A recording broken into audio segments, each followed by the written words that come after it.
Balakrishna director Bobby కాంబోలో తెరకెక్కిన latest action entertainer Daaku Maharaj Sankranti కానుకగా జనవరి 12న ప్రేక్షకుల ముందుకు వచ్చింది. ఈ చిత్రానికి పాజిటివ్ టాక్ రావడంతో మంచి కలెక్షన్లతో దూసుకుపోతుంది.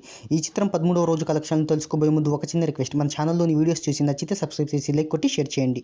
ఈ చిత్రానికి ప్రపంచవ్యాప్తంగా 84 కోట్ల ప్రీ రిలీజ్ బిజినెస్ జరిగింది. ఈ చిత్రం లాభాల్లోకి రావాలి అంటే 85 కోట్ల షేర్, 170 కోట్ల గ్రాస్ వసూళ్లను సాధించాలి.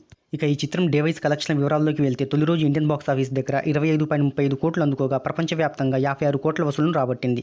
ఇక రెండవ రోజు ఇండియన్ బాక్స్ ఆఫీస్ దగ్గర 13.50 కోట్లు, మూడవ రోజు 12.50 కోట్లు, నాలుగవ రోజు 9.75 కోట్లు, ఐదవ రోజు 6.25 కోట్లు, ఆరవ రోజు 4.5 కోట్లు, ఏడవ రోజు 4 కోట్లు, ఎనిమిదవ రోజు 4.20 కోట్లు, తొమ్మిదవ రోజు 1.6 కోట్లు, పదవ రోజు 1.40 కోట్లు, 11వ రోజు 1.4 కోట్లు, 12వ రోజు 1.15 కోట్లను రాబట్టింది.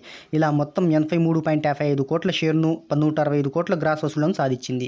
చిత్రం 13వ రోజు కలెక్షన్ వివరాల్లోకి వెళ్తే ఈ చిత్రం హిందీలో కూడా రిలీజ్ కావడంతో అక్కడ 1 నుంచి 2 కోట్ల వరకు కలెక్షన్ సాధించవచ్చని హిందీ ట్రేడ్ వర్గాలు అంచనా వేస్తున్నాయి. దీంతో ఇండియన్ బాక్స్ ఆఫీస్ వద్ద 2.5 కోట్లు వసూలు చేయవచ్చని అంచనా వేస్తున్నారు.